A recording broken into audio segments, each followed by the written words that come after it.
నమస్కారం అందరికీ. ఈరోజు మన ఛానల్లో చాలా హెల్తీగా, చాలా ఫ్లేవర్ఫుల్గా ఉండేటువంటి కరివేపాకు కారం పొడి ఎలా తయారు చేయాలో చూద్దాం. ఈ పొడి రైస్తో, ఇడ్లీ, దోశ, ఈవెన్ గీతో కూడా సూపర్గా ఉంటుందండి. మరి స్టార్ట్ చేద్దాం. దీనికి కావాల్సిన ఇంగ్రీడియంట్స్ కూడా చూసేద్దాం రండి. ముందుగా కావాల్సిన పదార్థాలు: కరివేపాకు 2 పెద్ద బౌల్లో తీసుకున్నానండి.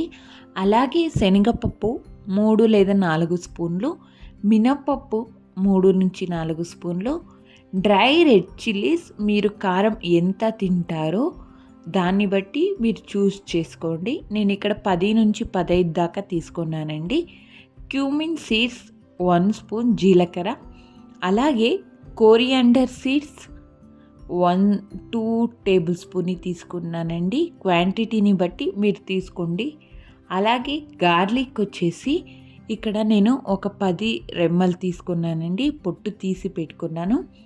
అలాగే టామరిన్ వచ్చేసి ఒక చిన్న పీసు, సాల్టీ రుచికి సరిపడా, ఆయిల్ వచ్చేసి 2 టేబుల్ స్పూన్ తీసుకున్నాను. ఇప్పుడు ప్రిపరేషన్ ప్రాసెస్ చూసేద్దాం రండి. ముందుగా కరివేపాకుని బాగా కడిగి వాష్ చేసి క్లాత్ మీద స్ప్రెడ్ చేసి పూర్తిగా డ్రై అయ్యే వరకు ఉంచేయాలండి.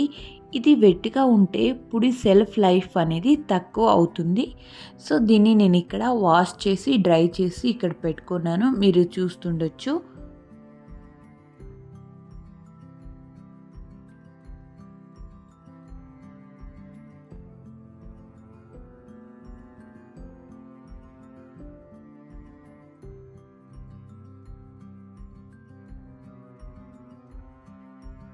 తర్వాత కడాయిలో ఒకటిగా పప్పులు వేయండి. కొద్దిగా వేరుశనగలు, అలాగే మినప్పప్పు ఇవన్నీ వేసి మంచిగా ఫ్రై చేసుకోండి. అది గోల్డెన్ బ్రౌన్ కలర్ వచ్చేంత వరకు ఫ్రై చేసుకోండి. అది ఎక్కువ బ్రౌన్ అయితే పొడి టేస్ట్ అనేది కసాయిగా మారుతుంది. సో తర్వాత ఇందులోకి కోరియాండర్ సీడ్స్ అలాగే జీలకర్రను వేసి కూడా ఫ్రై చేసుకోండి ఎండింగ్ స్టేజ్లో.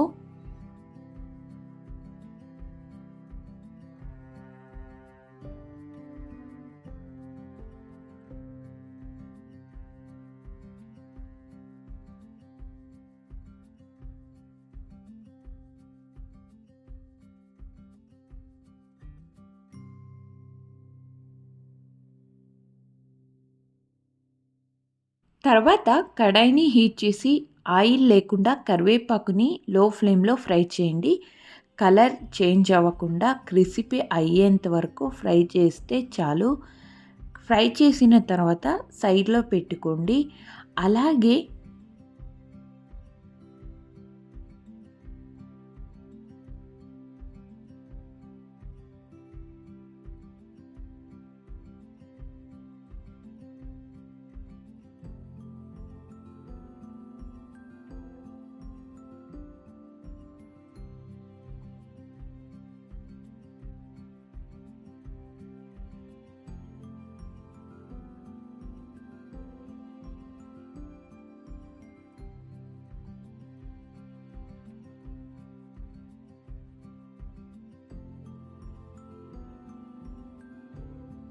అలాగే రెడ్ చిల్లీని కూడా లో ఫ్లేమ్లో రోస్ట్ చేసి సైడ్కి తీసుకోండి.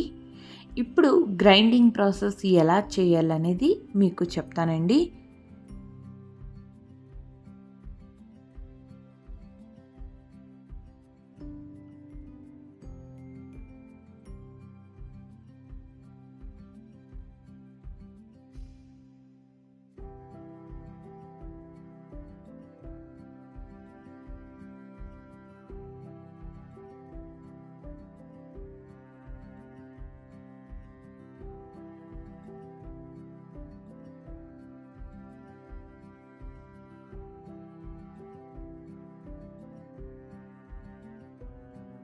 ముందుగా ఒక మిక్సర్ జార్లో పప్పులు అనేది వేసుకోండి.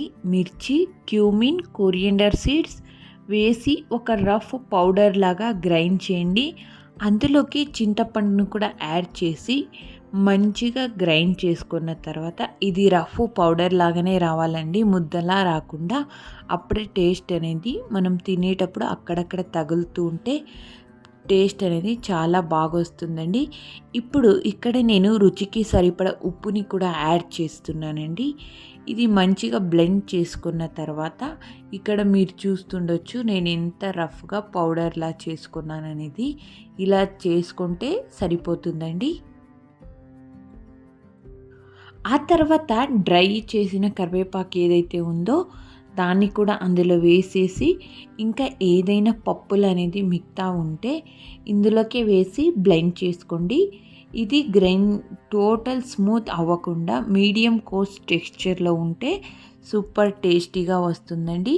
ఇప్పుడు ఈ పౌడర్నంతా ఒక్కొక్కటి వేసి మంచిగా మిక్స్ చేసుకుందామండి. ఇక్కడ చక్కగా గ్రైండ్ అయ్యాక పొడిని కంప్లీట్గా కూల్ అయ్యేంత వరకు ఉంచాలండి. అప్పుడు ఏదైతే ఇది చక్కగా చల్లారిన తర్వాతనే మనం స్టోర్ చేసుకోవాలండి. లేకుంటే వేడిగా ఉన్నప్పుడు స్టోర్ చేస్తే ఎక్కువ కాలం నిలువ ఉండదు, ఆ టేస్ట్ అనేది కూడా పోతుందండి. ఈ కరివేపాకు కారం పొడిని ఒక గ్లాస్ బాటిల్లో కానీ, లేకుంటే ఏదైనా ఒక టైట్ కంటైనర్ బాక్సెస్ ఉంటాయి కదండి, స్టీల్ బాక్సెస్, దాంట్లో కూడా స్టోర్ చేసుకోవచ్చండి. ఈజీగా 1 మంత్ వరకు ఫ్రెష్గా ఉంటుంది. ఇది సర్వ్ చేసే పద్ధతి వచ్చేసి ఇడ్లీ, దోశ, హాట్ రైస్, ఘీ ఎందులోకైనా కూడా ఈ పొడి అనేది సూపర్గా ఉంటుందండి. ఎస్పెషల్లీ స్టీమింగ్ రైస్కి స్పూన్ ఘీతో మిక్స్ చేసుకుంటే టేస్ట్కి మాట్లాడడానికి లేకపోతుంది, అంత సూపర్గా ఉంటుందండి. ఇలా మన హెల్త్ అండ్ టేస్టీ కరివేపాకు కారం పొడి రెడీ అయిపోయింది. మీ ఇంట్లో డెఫినెట్గా ట్రై చేసి ఎలా వచ్చిందో కమెంట్లో షేర్ చేయండి. వీడియో నచ్చితే లైక్ చేసి మా ఛానల్ని సబ్స్క్రైబ్ చేయండి. Thank you for watching.